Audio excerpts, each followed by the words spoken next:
Well, good evening and welcome from the Catholic University of America in Washington, D.C. I'm Daniel Gibbons, and I'm a professor of English and the director of undergraduate studies at Catholic University here in the English department. And tonight is the second in our series of poetry readings from poets. Well, good evening and welcome from the Catholic University of America. Getting a little feedback here. I'm Daniel Gibbons, and I'm a professor of English. Okay. All right. Sorry about that. Technology under control, I think. So this is the second in our series of readings, poetry readings by poets who are near and dear to us in one way or another here at Catholic U English. Tonight we have we'll hear poems from Brian Wilson. Brian's a distinguished poet and a member of the faculty here at Catholic U. He teaches here in the English department, and he's earned degrees from the University of Georgia, Johns Hopkins University, and Boston University, and he's currently completing a Ph.D. in English here at Catholic U. There's a lot one could say about Ryan. He's been quite prolific, and we really admire his work. But just a few highlights. He is the author of a book of poems called The Stranger World, which came out in 2017, and for which he earned the Donald Justice Poetry Prize. He's also won the Jacques Maritain Prize for nonfiction. And he has a book of translations of poetry coming out in 2021, titled Proteus Bound, Selected Translations from 2008 to 2020.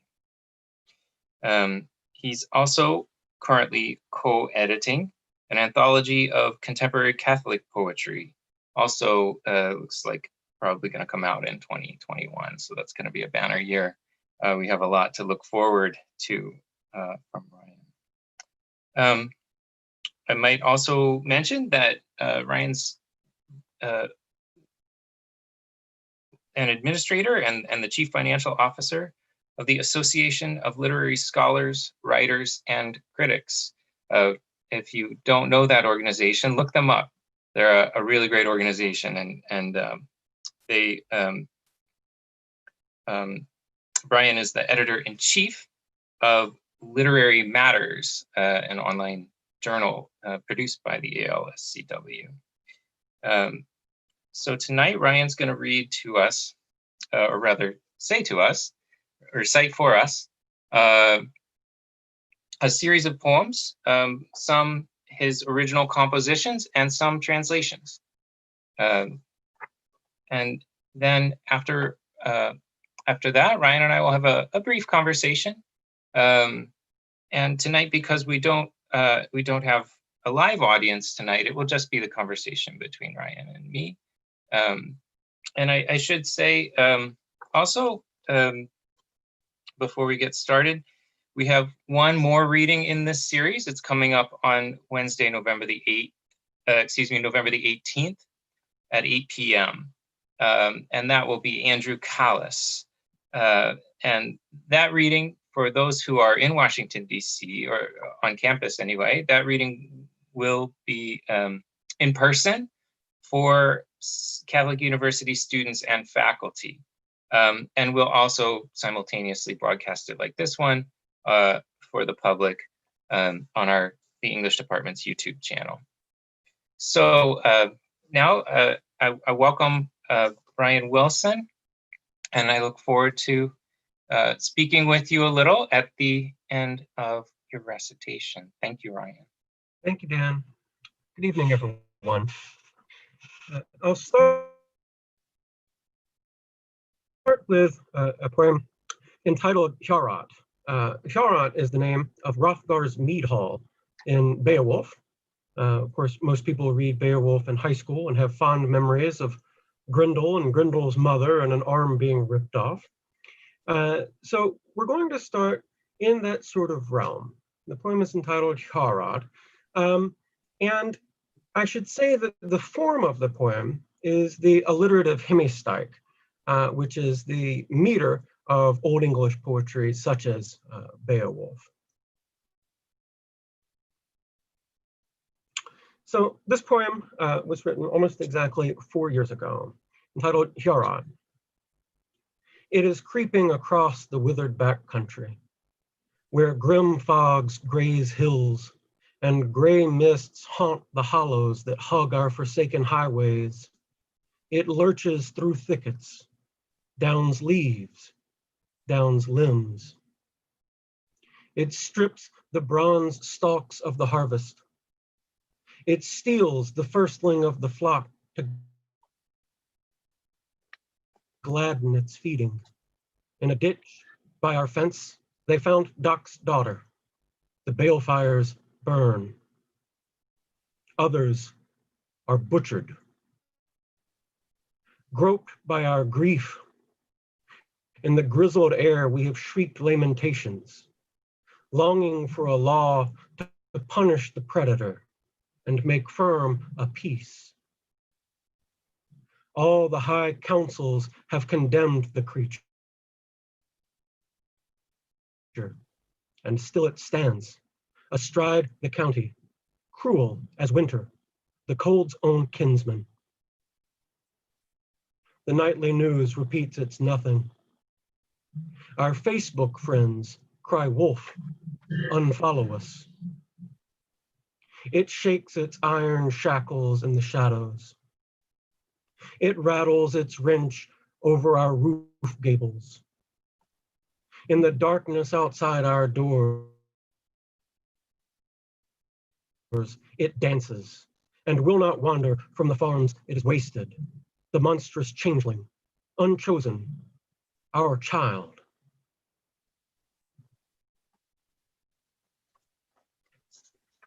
So the next poem that I'll say is from my first book, The Stranger World.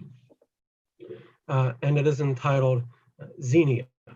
That is the ancient Greek word for hospitality, between a guest and a host. And I would say that Xenia is at the center of The Stranger World, my first book, but it's also at the center of my aesthetic principles in general, and at the center of, in fact, I would say even the way I think about life in general. Xenia.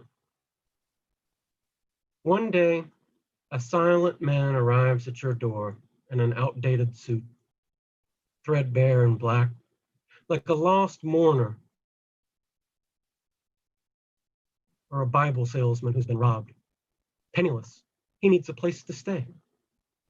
And you, magnanimous you, soon find this stranger reading in your chair, eating your cereal, drinking your tea, or standing in your clothes at the window, awash in afternoon's alien light.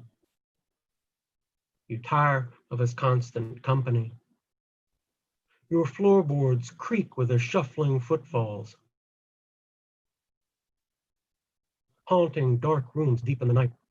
You lie awake in blackness, listening, cursing the charity or pride that opened up the door for him, and wonder how to explain yourself. He smells like durian and smoke, but it's mostly his presence, irksome, fogging the mind up like breath on a mirror. You practice cruelty in a mirror, then practice sympathetic faces, you ghoul. Your cunning can't deceive you. You are afraid to call your friends for help, knowing what they would say. It's just you two. You throw a fit when he sneaks water into the whiskey bottle, then make amends. You have no choice. except to learn humility, to love this stranger as yourself, who won't love you or ever leave.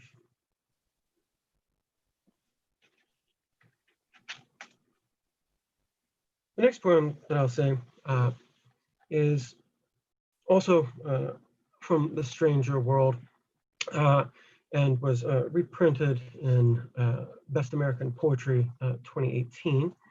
The form of the poem is the bref double, which is an old French form that adumbrates the sonnet. It has 14 lines. However, the structure of it is that line 4, 8, and 12 rhyme. And there are there's a dispersing of the other rhymes throughout the poem, leaving 5 thorns or unrhymed lines. I think that's all the introduction that the poem requires. It's called Face It. Face it. A silence, bodied like wing-beaten air, perturbs your face sometimes when parties end, and half drunk, you stand looking at some star that flickers like a coin wished down a well. Or when you hear a voice behind you whisper your name and turn around and no one's there. You were in it then, once more. The stranger's house, perched in the mountain woods, the rot-sweet smell of fall, the maples' millions, tongues of fire, and there, whirl, harrowing the gap, squint far, that unidentified fleck, approaching and receding at once, wrapped in the wind's spell. Pulse, throb, winged dark that haunts the clean light's glare. That thing that you're becoming, that you are.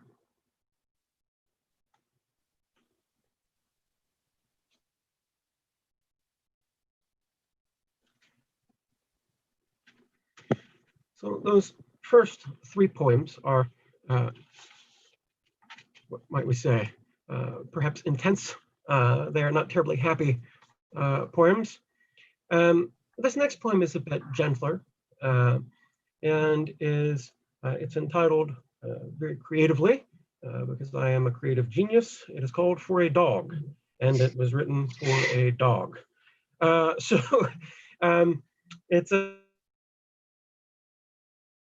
It's a little more lighthearted and a little bit gentler. The form of it is terza rima. I don't think that there's anything else necessary to introduce it. So, for a dog. You'd wake us up. That shrill, insistent bark, driving away whatever dreams had fogged our vision. And we'd rise in the true dark, wondering just what exactly, cataloged by a canine instinct under threat, was there. What jogger, cat, or dog it was that dogged you from your drowse beside the easy chair and summoned your yapped pandemonium. 9 times in 10, it was just empty air, some ghosted scent you sniffed. Dumb. You were dumb, like all dogs, snuffling up to snakes, afraid of mice. When we said, come, you wouldn't come. You capered when commanded to play dead. And when we wanted most to be alone, you'd offer up that imbecilic head until we crowned your pity with a bone. Our lives took on the shape you spun from need, the harried ronger of routine. You've gone. The house is quieter. And we've been freed forever from the never-ending chores your tale entailed. The scrubbing where you peed, the hunting stain removers down in stores. What's hardest are the peaceful hours we wanted so much when you were scratching up the doors and howling at some phantom thing that haunted the world without, some threat we couldn't see that you were desperate to have confronted. Now, you're part of that present unity of absences, the living move among, in which what was, what will, and what can't be, dance in a ring to a triumphant song we don't have ears to hear or heart to see, who sleep now perfectly and much too long.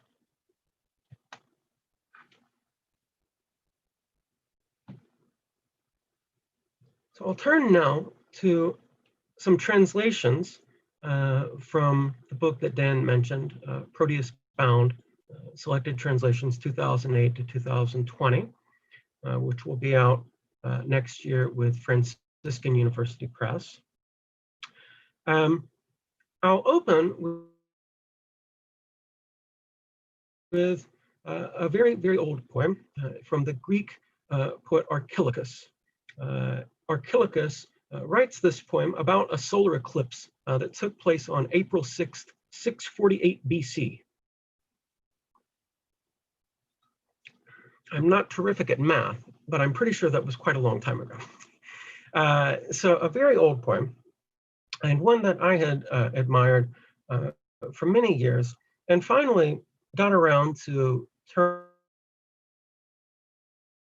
turning or I guess it was August of 2017 when we had the last big solar eclipse.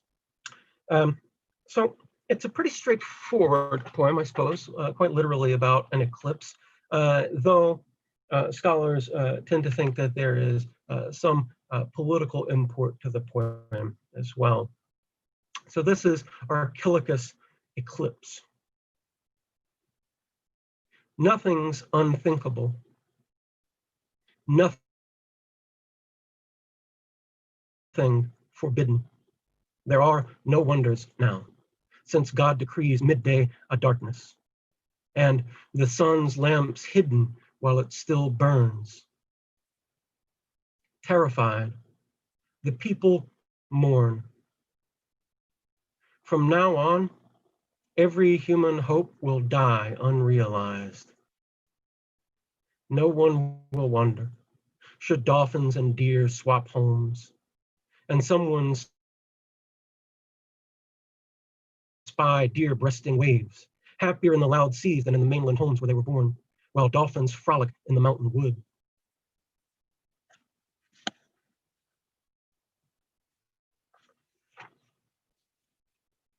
As I recall, that poem also is adapted to some degree in Horace's Ode 1-2, which is more straightforwardly, I think, a political poem. The next poem is actually also from Horace, who was, of course, the great poet laureate during the Aetas Aurea of Rome, the golden age of Rome. He was a member of the circle of artists supported by Maecenas. Among others supported by Maecenas would be Virgil. So I don't know that there's much needed for background. Likely everyone knows who Romulus was and who Cato was in Roman history. So I think that's all the introduction the poem needs.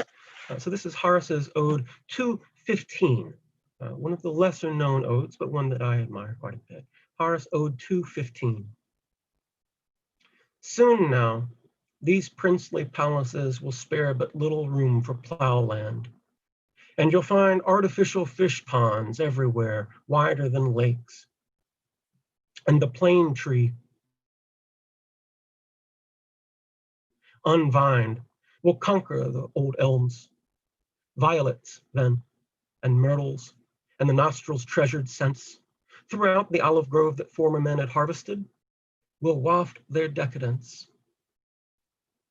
Then with thick branches, laurel will exclude the burning sunbeams. This was not the way that Romulus and Cato taught our rude forefathers, who lived simply in their day.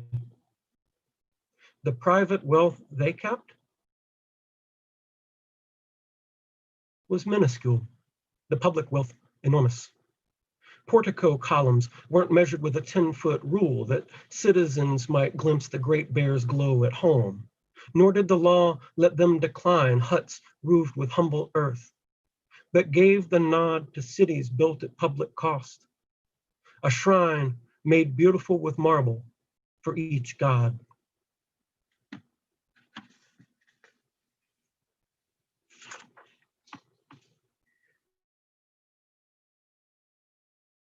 So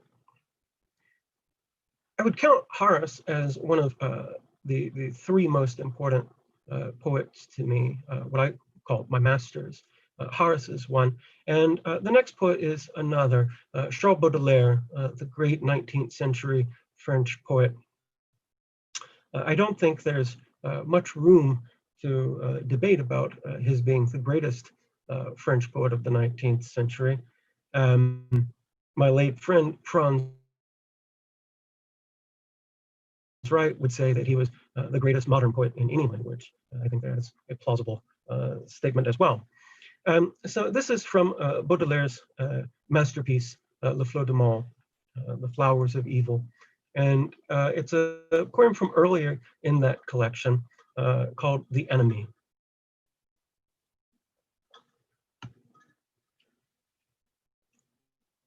My youth was all rainstorms and shadows, shot through here and there by sunlight's dazzling rays. Thunder and rain have so laid waste the plot. My garden boasts few ruddy fruits these days.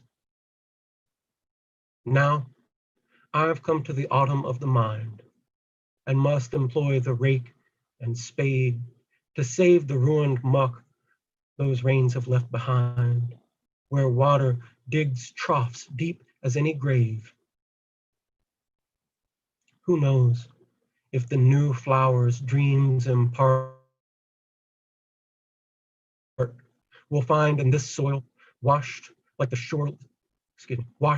seashore's length, that mystic nutrient that brings them strength.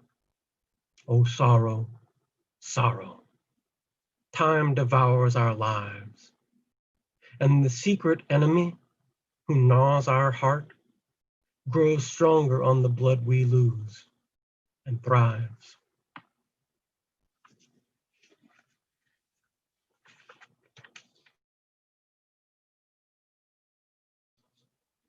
And the last of the translations that I'll say is from the Austrian expressionist George Trakl.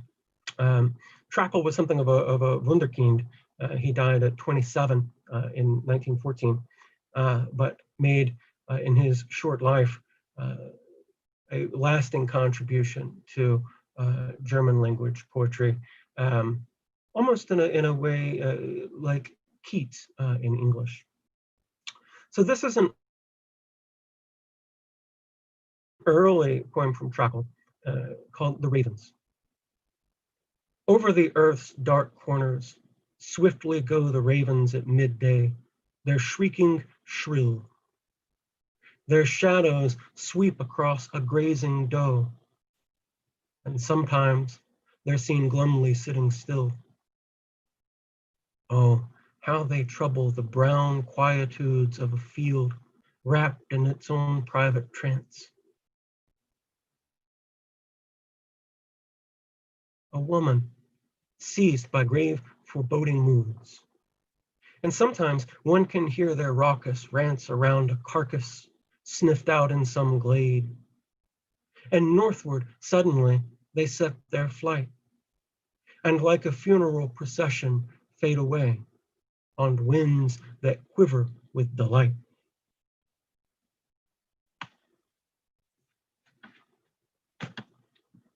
So, just a few of the translations. The next poem I'll say is an adaptation of a very old myth, most famously rendered by Sophocles in his play Philoctetes. This is the story of the Greek hero Philoctetes. Philoctetes, was a warrior king of Thessaly, and he had been great friends with Heracles, or Hercules, if we want to Latinize it. And Heracles, on dying, had given his bow and arrow to Philoctetes. Now, the important thing to know about Heracles' bow and arrow is that it could not miss. Whatever it was aimed at, it hit. So a very valuable weapon to have. Now, when Agamemnon and Menelaus began mustering up all the Argive forces to set off to Troy, Odysseus and others get Philoctetes and his men to come along.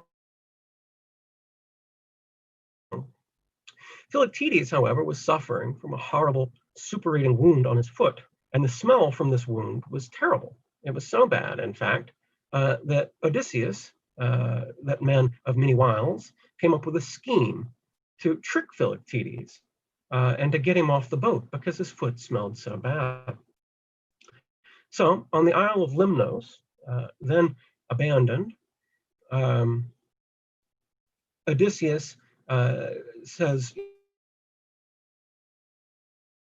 we're going to stop, we're going to pick up supplies, everybody get off and we'll just gather up some things. And so once Philoctetes is off the boat, everyone runs back on and they sail away, and they leave him stranded on the Isle of Lemnos for 10 years. And then the prophet Calchas informs the Argives that they cannot win the Trojan War without Philoctetes and his bow. So how are they going to get Philoctetes over to Troy? Well, once again, the man of many wiles, Odysseus, has a plan. And he and Pyrrhus, the son of Achilles, set off together on a ship. And the idea is that Pyrrhus will do the talking and Odysseus will stay out of sight, because it would be likely Philoctetes held a grudge for being abandoned on an island for 10 years. So he probably didn't want to see Odysseus. So Pyrrhus goes ashore at Lemnos and talks to Philoctetes. And Philoctetes wavers, and he thinks he'll go, and he thinks he won't go. And ultimately, Odysseus, thinking he could help, appears, at which point Philoctetes says, absolutely not, I will not go. So there's no way to resolve this problem. The Argives cannot win the Trojan War without him, and he refuses to go. Well, in a Deus Ex Machina, Heracles himself rises from the dead and tells Philoctetes that he has to go to Troy. And Philoctetes says, okay, I'll do that. So he goes to Troy, where he kills Paris Alexandros, most importantly. Right? Paris, who's taking Helen from Menelaus, begins the Trojan War. So an important hero in the Trojan War, Philoctetes, though he's mentioned only briefly by Homer. So this poem is spoken by Philoctetes. It is a dramatic monologue in the voice of Philoctetes as a very elderly man. And in a manner somewhat like in Charad, where the poem seems to take place simultaneously in the England of the 8th century, and also there's Facebook in it. In this poem, you'll see modern, very contemporary references, and the idea was sort of to collapse or telescope time, to render Philoctetes a little bit more accessible, perhaps. So I think that's all the backstory that we need. One other thing perhaps worth mentioning is, of course, the Iliad opens with a dispute between Achilles and Agamemnon, and their debate, their disagreement is mentioned in this poem as well. Okay, I think that's all background. The poem is called Philoctetes Long Afterward. They're nice to me, I guess. These ghosts who never know quite what to say, having lived out meaningless lives in Thessaly. They fear each day that they have been somehow defrauded. But bring me my Dilaudid out on this sunny terrace anyway, in their soft shoes and scrubs. They putter forward into their futures while helping us into tubs or pushing Lethean pills to coax a smile from us, who see played on these plains once more our ancient pains. The green, a stage that holds Troy's burning pile. It's like some movie set, this hospice. We're the actors, they're the crew. They bring our Percocet and coffee, do the lights.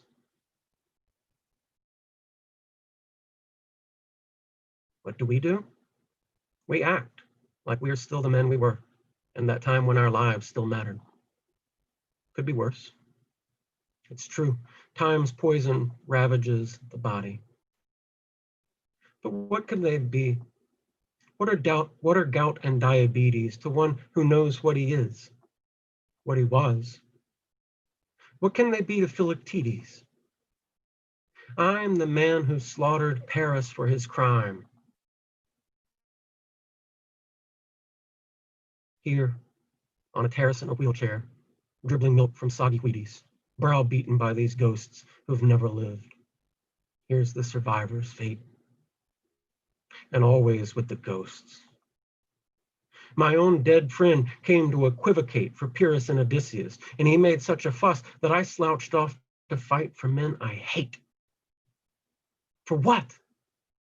Lo, my reward for saving the Achaeans with my bow? Great Agamemnon, Lord of men, long dead. Achilles too, laid low.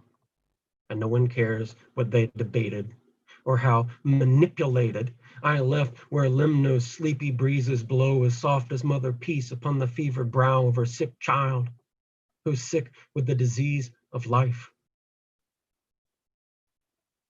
They could have left me in the wild, where I'd hobble from my quiet cave like Lazarus from the grave, my dying and my living reconciled, as in some afterlife I could not end, since ending it would mean another afterlife. I've never seen such darkly brilliant green, living on bread the ravens brought, and the few fish I caught. Things I'd ignored for years took on the sheen of jeweled seas at noon. The deep down stir of things made evident while I lay in a swoon on a stone ledge above the forest, bent over a sprig of thyme, white kept, as if a breaker lapped within the limestone shelf its growth had rent. The changeful days were changeless, and I was most alive when numbered dead, when the unexpected angels of daily observation crowned my head as mayflies form a halo over a lily in the clover nobody's ever seen. But now, instead of that, the TV blares. I email different people. Memory fades. We're dying. No one cares. They feed us burnt steaks. We wield plastic blades and wish we'd known the naive joy of those love felled at Troy, who do not live now as shades among the shades.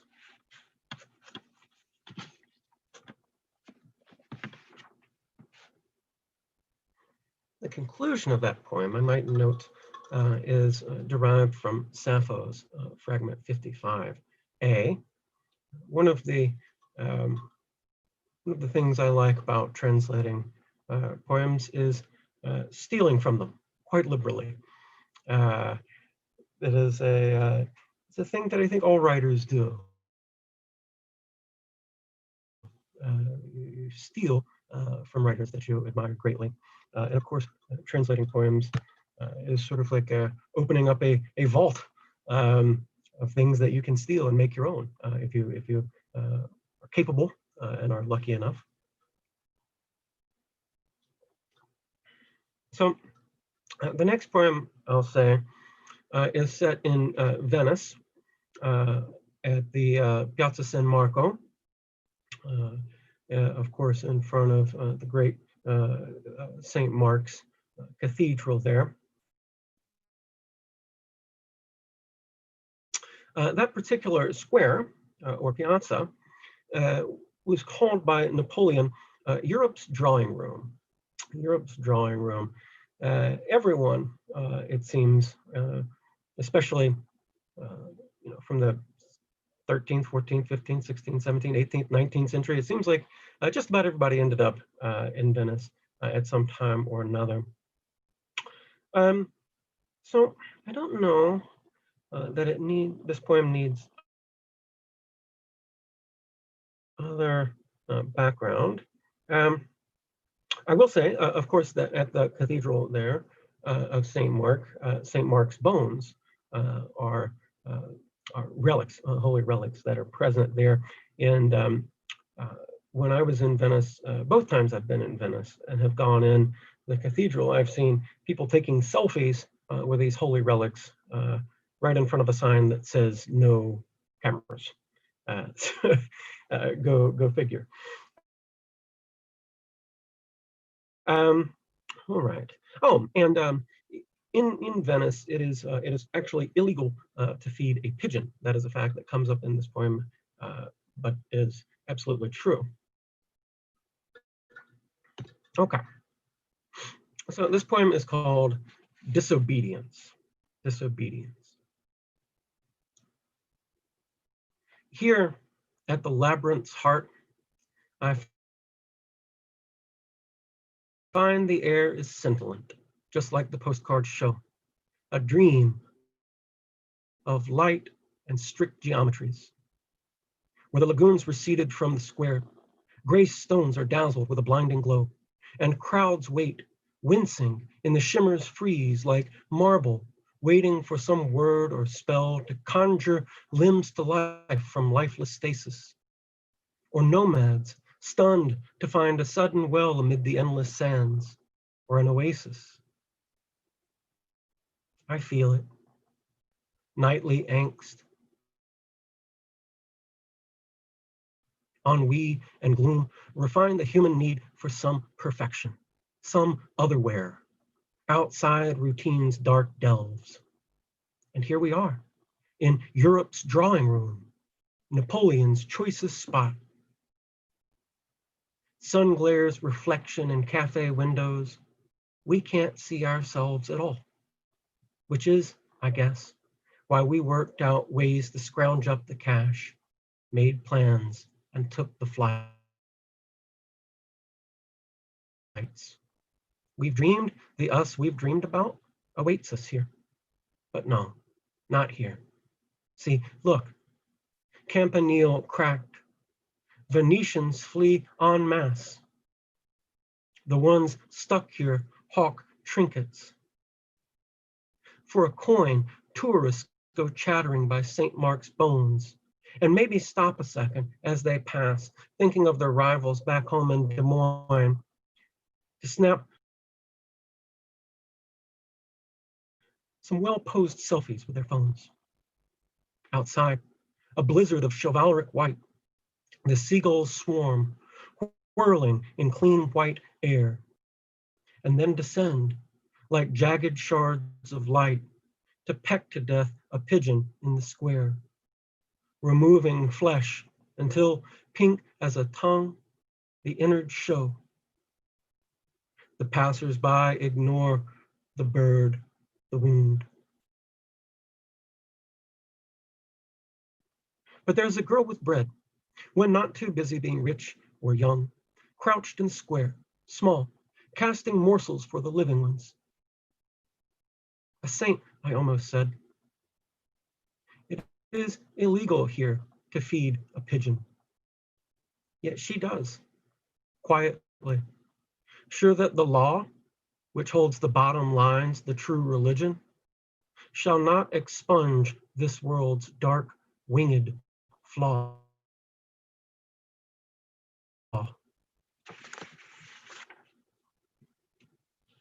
So the final poem that I'll say is one of the last two poems in The Stranger World. And my friend J.P. Grasser asked me to say it. J.P. is the editor of Quarterly West, fine magazine that in fact published the Eclipse poem from Archilochus. So this poem is called In the Harvest Season. And I don't think it needs anything by the way of introduction, except perhaps I would mention the significance of the harvest in eschatology. In the harvest season. It's finished. Waiting's all that will remain. The gossip now must go unverified. Blue smoke from leaf piles smoldering like pride hangs here, a ghost, a storm cloud that can't rain. Last night, the county's final weather vane fell in the high winds. Old roofs, stripped bare, preside. Take down the ragged self you've crucified, and let the crows wing through the fields of grain. The sagging fence will never stand up straight. Whatever is not ripe now will never be. That pain tormenting you will not abate. And in the windows of vacated banks, you'll see yourself passing by aimlessly. You cannot change your life. Give up. Give thanks. Thank you all for attending. Dan, I don't know if you wanted to talk for a few minutes, maybe? Great, thanks so much, Ryan. That was beautiful. It's an odd thing in these online meetings not to be able to applaud, or only to be able to applaud with little yellow hands, and I'd rather not do it. I think my lack of applause would show you greater respect and my appreciation for your poetry if that's the only way. But truly, that was lovely, and thank you so much for being with us tonight online and sharing your verse with us. So I admire your poetry a great deal, and I had a one or two particular questions about poems you read tonight, but I was intrigued by something you said at the beginning, or near the beginning of the reading tonight, about Xenia. It was you said, the concept of Xenia is important to your poetic method, and also as a way of life, or a vision of life. I wonder whether you would be willing to share more about that. Yeah, absolutely. So it seems to me a sort of a bleak commentary on our time that almost everyone knows the word xenophobia, or fear of the stranger, and few people know the word xenia, hospitality to the stranger. And I think, for me, openness, practicing this kind of hospitality is essential just to everyday life, to be open to each moment, to the opportunities of each moment, to be open to different moods, different experiences, just to try to be receptive to the world around us. And of course, in a very practical way, it informs interpersonal relationships, right? Xenia is the fundamental principle that allows civilization from the very beginning When people want to live together, there needs to be an agreement that, I'm not going to bop you on the head and take your stuff, and you're not going to bop me on the head and take my stuff. And if we have that agreement, we can live in harmony together. We can work together, and we can build a civilization. And so I think, from the oldest time, Xenia has been important. It's important to the poems of Homer. It's important to Sophocles and Aeschylus and Euripides. It's important to Virgil and Ovid and Horace. It's important in the Old Testament and the New Testament. It's important and has been important throughout all of human civilization. And it's just a value that, on one hand, I think we need to be good hosts to the world around us, to those around us, treat other people with dignity and respect, treat the world around us with dignity and respect and love.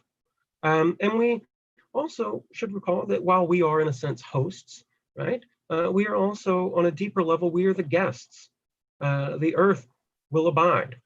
The world will not end, and we will not last. We are the guests of the earth, and we should remember that and try to practice good Xenia in dealing with nature as well as with people around us. So yeah, and I think in terms of poetry, there's a way for me where most poems come from is an image, is a kind of image that seems to me alive, seems to me almost, you might say, electric, seems very vivid. And those images come most often from just paying attention, looking with a kind of open mind, looking with a kind of inquisitiveness at the things of the world, whether they be human individuals or a tree or a cloud or whatever it may be, but just being open to wonder, being open to possibilities of beauty, possibilities of complexity. And so there's a kind of requirement to put down day-to-day concerns, everyday run-of-the-mill busyness, to be able to put that down and to look, just look at things and to try to see them afresh. It's a difficult task, but one that is, I think, eminently rewarding, even if it doesn't result in a poem or a picture or anything like that. It's rewarding for its own sake, the contact with the beauty of creation. To recall that is quite important, especially in times of tumult and in times of fear. To recall that the world is beautiful, there is good and there is wonder in the world. Yep. Thank you. Yeah, you mentioned some of the instances from the Old Testament and Greek literature and mythologies of other cultures too. I think you find stories about Xenia and the importance of something like it, hospitality of one kind or another, and an importance attended almost by a certain terror. If you think of some of these stories, I mean, it's Xenia is not so much about the social contract, right? It's about something else, right? It's about somebody who shows up out of nowhere, not your persistent neighbor. That's somebody you don't even know, and the duties and obligations that one has with respect to those folks, right? I mean, and it's this has a lot to do with, I suppose, with something about what's in the world or what could be that we don't perceive, wouldn't you say?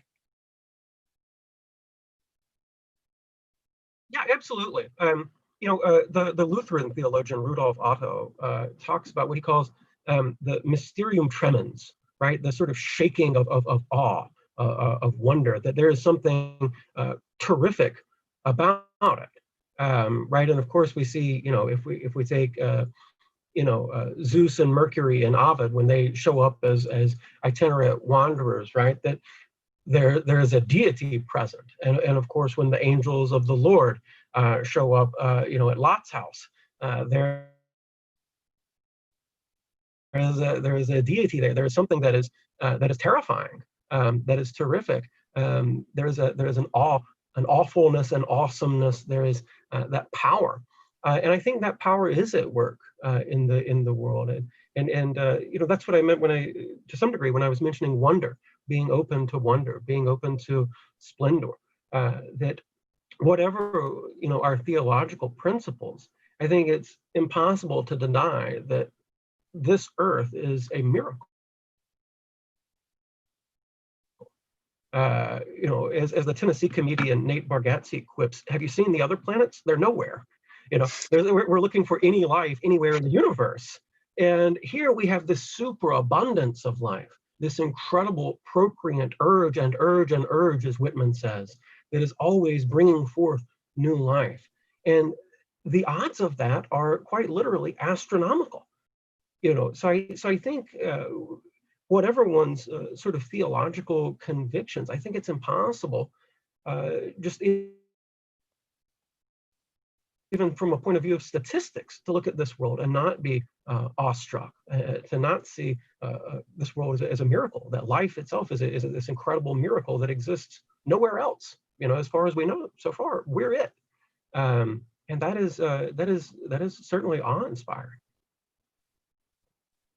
Yeah, so you're right. I mean, it's hard to know what's under that beggar's cloak when he throws it off.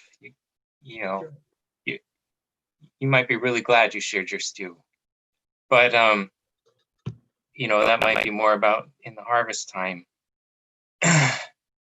But about the poem, Xenia,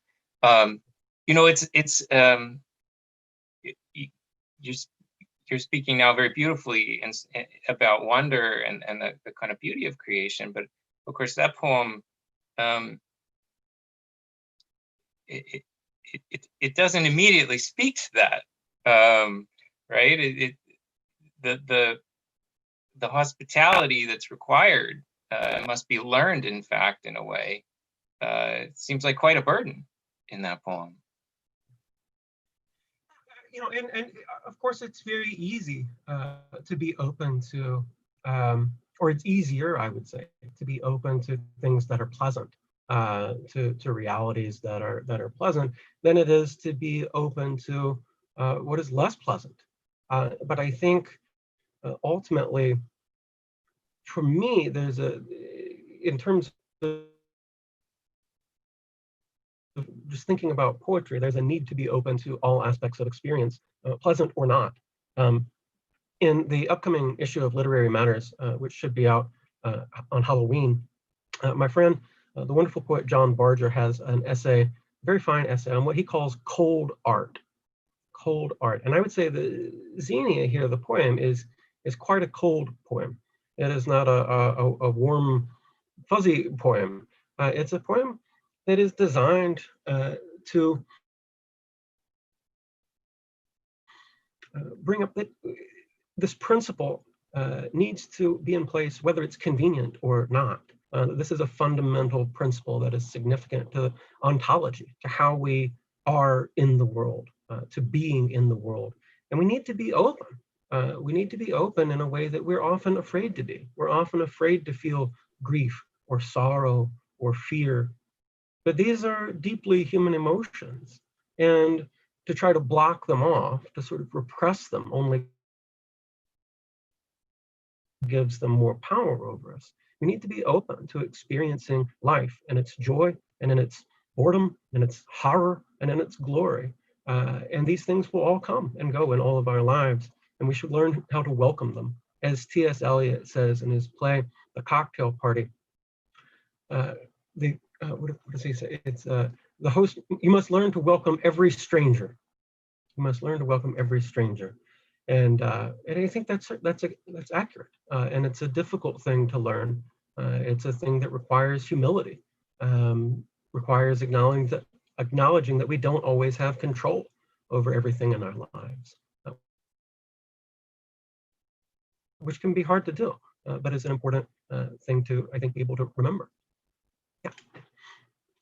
I wonder also, we have just a few minutes left here, but I wanted to ask one other question. But it's, as you're speaking, it makes me think about openness and the fact that so much of your poetry reaches backward in time, whether through translation of poets from long, long ago, or through forms that, for example, in Herat, very old forms that reach back to the kind of the roots and the blood and guts of what's under modern English. Would you say that also important to your poetics is a kind of xenia to the past? Absolutely, absolutely. In Virgil's Georgics, in Book 4 of the Georgics, he tells the story of Orpheus and Eurydice. And so Orpheus, the great poet, has to go into the realm of the dead, into the underworld, and uses his song to charm the shades of the realm of the dead. And he is given permission to return with Eurydice to the realm of the living. And just as they get a glimpse of the light from the world above, Orpheus looks back, which he had been forbidden to do, and he loses Eurydice forever. But I think that this has always been taken as a kind of parable for poets, and there is, I think, to it something quite important, that poetry is, perhaps in one sense, always a kind of catabasis into the realm of memory, into that Schattenwelt, that shadow world, not the sort of literal sort of Hades, but the ghostly world of memory, going back in memory and trying to bring that memory, that instance, that moment, that image that is lost, trying to bring it back to life, trying to give it new life on the page, and allowing others to participate with it. So yeah, I think in some way, memory is, of course, at the core of all the arts, right? Mnemosyne is the mother of the 9 muses in classical thought. And to be open to one's personal memory, I think, is obviously of great import to writing poetry, but also cultural memory, as you touch on with translation, with stories from the past, being open to those as well, because it is often through memory that we discover what's happening to us and what will happen to us, what might happen to us in the future. The Romans use the same word, watis, for the poet and the prophet. And I would say that what the poet, in the sense that a poet is anything like a prophet, is less about sort of predicting the future and is more about reminding us of those things that we know but have forgotten. One of the primary things that poetry is always telling us is that we will perish, that we will die, right? The memento mori is one of the oldest kinds of poems. And yet, with a good memento mori, we feel it afresh. We know abstractly that we will die, but we forget it all the time. If you don't believe me, go for a drive and just watch how people drive out there. They obviously think they're immortal. So we're forgetting this all the time. And poetry can make us remember it, can bring back that memory, can make it alive to us again. Yeah, so there is absolutely at the center of all arts, I would say, yeah, the importance of memory. Yeah. Great. Well, thank you so much, Ryan. We're at the end of our time here, and I just want to invite everyone again, remind you, we have one more reading in our series this fall. Andrew Callis will be reading on Wednesday, November the 18th at 8 p.m. So thanks again to Brian Wilson. It's for your lovely poems and your wisdom. Thanks so much. It's been a pleasure. Thank you, everyone, for watching. Thanks all for joining us. Have a good night. Good night.